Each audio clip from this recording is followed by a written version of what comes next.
I do Sam from TEAMSAMURAIX1 here, and today, guys, I'm with my sponsors, Imperium Duelist today. Shout out to you guys. Esteban, behind the camera. Hello, me. What's up? You already What's up? know, it's me, Esteban from Imperium Duelist. Yes.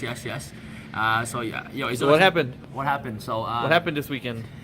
Day one, I went 7-0-1. So 7 wins, 0 loss, and 1 draw. So I came second place after Swiss, and then into day 2, I lost both my matches, but I still put me 22nd place in the top 32. So this is a very exciting moment for me because it's my very first YCS top, and hopefully it's many more tops to come after this.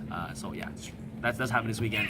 And I play Dracos, and the reason why I play 2 Dracos is because I believe it's the best deck. It's the best deck going first and going second. It's a deck that can actually compete in today's metagame really well and really consistently. And I just love this deck so much. And I know this deck from the back of like from the bottom of my heart. Like I know this deck in and out.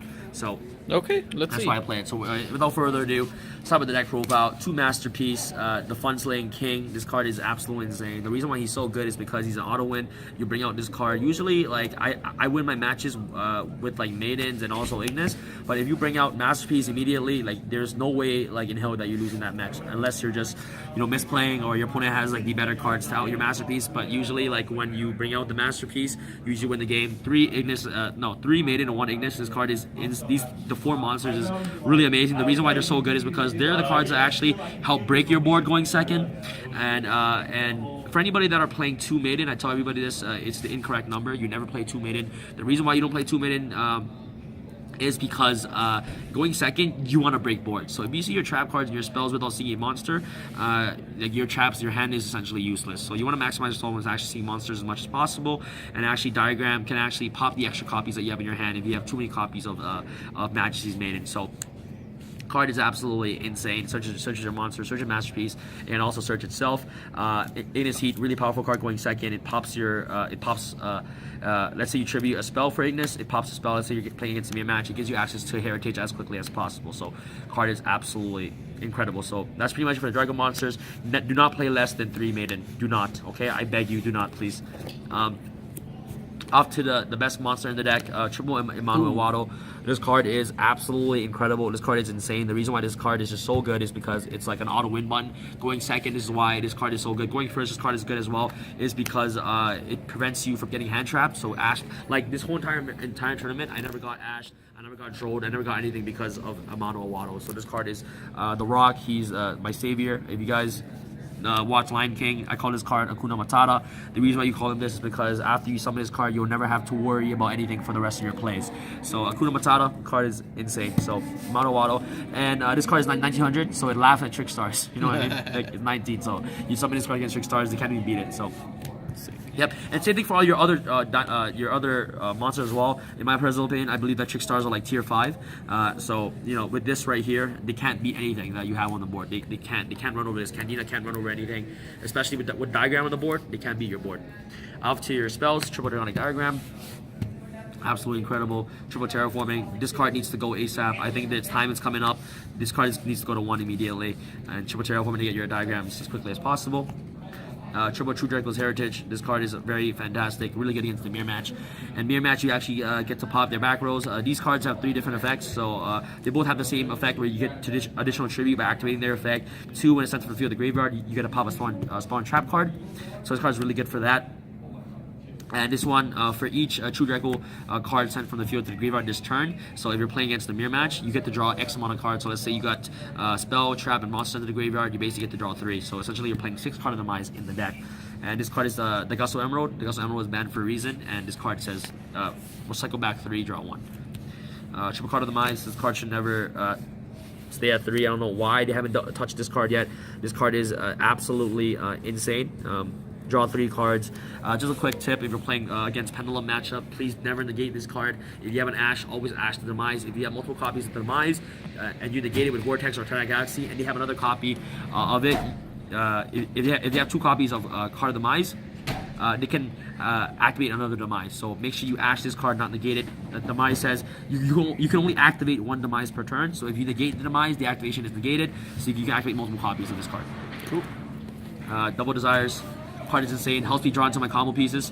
It made me win all my games other than me losing. And I tell everybody that this card is on a neg 9. It's a +2. It's a Pot of Greed. And what does 10 cards do for you in the deck, right? Like 10 cards aren't gonna do anything for you. So Pot Desires is just like really good for that. So it helps you draw 2. Triple Pot Duality. This card is insane. Helps you dig cards deeper into your deck to see the pieces you need. Especially going second, if they don't negate, if Pendulums don't negate this, you'll see a mono auto and you just win. And they lose right away. And they lose right away. So another important tip: always negate this card with your negate stuff. The one Storm Mirror Force, not Storm Mirror Force, the Monarch Stormforth. This card is insane. It's good going first or second. You play this going first, activate it with the trap. You tribute on their turn. Really great. Off to your traps, triple True Draco's Apocalypse. Card is absolutely phenomenal in True King's Return. This card is like your auto win of the deck as well. You need to manage your resources really well in this deck. So you always want to have monsters in the graveyard to revive them back. So that way that you can make extra deck plays. In this deck, I play an extra deck. So this card is actually really important. And then this card helps you play on your opponent's turn. This card cuts your opponent's monster in half. And I don't know why Draco's players stress about Beal so much. Beal is actually very easy to handle. In this deck, you use True Draco's Apocalypse to nuke the Beals in half. You keep nuking the Beals in half all the time with this card, and Beal's effect says that it has to take damage for it to gain the attack of the damage that they lose. So if you nuke this card so many times, if they attack into the masterpiece, like they'll be like 200 life points or something, 200 attack points. They'll lose like 3,000 damage, and then they'll gain 3,000 attack with Beals. So like you're doing damage to Beals. Like you don't have to necessarily kill the Beals. You just like if they want to like beat you, they have to ram into you and gain more attack. But this card helps you get rid of Beals, which is important. Yep, the 4 traps, really good. Double anti-spell on auto win against Pendulums. Skill drain, auto win against Pendulums as well, unless they have poor poison. I tell everybody this card is like an auto win button against that matchup. But if they have the poison, they have the poison, right? So Poison's the best. Poison is the best, man. For any Pendulum players, man, I really wish Draco has a card like Poison that just says normal summon and crash and just destroy cards. Yeah, you know what I mean? Like it's an instant, like problematic out to anything. Double Robbery Warlord, shout out to my boy Steven for to convince me to play this card, and shout out to Pro, Carlos, Imperium Duelist, to told me to play this card last minute as well. Card's insane, best floodgate ever. It sucks against the mirror match. You can either play 2 of this or 2 Monarchs of Rough, but like they both suck against the mirror. But this card is obviously 100% better, is because if they summon a mono Watto, you activate Robbery Warlords. They can't tribute something. They can't tribute something anything. So Robbery Warlords is insane. Really good in 60 card decks. They have multiple types in that deck, so card wrecks that matchup. Really against Pendulums, when they have Dark Worm and Spellcaster out, you activate this card and you win. So yeah. And so all of these are auto wins. So like these cards are like auto win against 5 Pendulums. auto wins. Like 5 auto wins, really good. And like Masterpiece too, another auto win. And last but not least, 1 Treasure Tribute. I was playing strikes in my previous build, but a lot of people play around strikes, like especially like Black Fangs and things like that. So like Torrential, I feel like is actually really important. Like in the Pendulum matchup, they Pendulum summon for like good Pendulum players. They'll play around strike, right? But they will never play around Torrential, so they'll always try to dig through the deck for Black Fangs. Okay, so once the Pendulum summon Black Fang, you Torrential Tribute and you auto win the duel. So Torrential Tribute is just amazing, and you don't get Black Fang's effect. And last but not least, my own special tech for every single deck is Storm Mirror Force. You guys probably seen this so many times already on my deck profiles, but I'm probably gonna cut this because people should be expecting this card when they're playing after this. So I might be cutting this card, but Storm Mirror Force won me about 4 games. People don't play around this card at all. So in the battle phase, the only way that your masterpiece is gonna die is if they go purple poison pop, and then they run over it, right? So you play Storm Mirror Force against Ed. He made like the board the 60 card board, Curious, like 2 Omegas and everything. He ran into this and then he loses the duel. So storming is great, but I'm gonna cut this card out for sure because like people are expecting this from me now. And so that's pretty much it for the trap lineup. I felt like the trap is just really like a solid like trap lineup for me. So yep, nothing to change there. And off to the extra deck. The reason why I'm playing extra deck is one, information. You have an extra deck? Yeah, like that's why I'm not playing Erupt. Like extra deck, like information is in every matchup they're gonna ask you how many cards are in extra. If you tell them that you have 0 extra deck, they're gonna know that you're playing Draco, and then they're gonna make a first turn Dweller, and then like you'll lose. You know what I mean? So information is key. And a Monarchs Erupt, like Monarchs Erupt, like overall, I don't think it's a great card. So like like for example, like in a matchup, if I tell them that I'm playing an extra deck and I'm going second, they'll assume that I'm playing Mech Knight Invoked, but I'm really not playing Mech Knight Invoked. I'm playing Dracos, and Dracos like breaks board going second. So extra deck is really good. So Omega, I make like there's a game where I made an Omega because I banished all my Masterpiece of Desires. So I go Omega, I put it back into my graveyard, and I shuffle back the Disciples. So Okay. and in here because you play cherries, right? Double Helix, Toad. Starting Venom for the FTK. Not a lot of people respect the FTK, and like I don't agree with that at all. Like FTK is just really scary, so Cherry just takes care of that. Dante, there is like one like BA right now, like top 8. I don't know how that's happening. Like there's a no dream.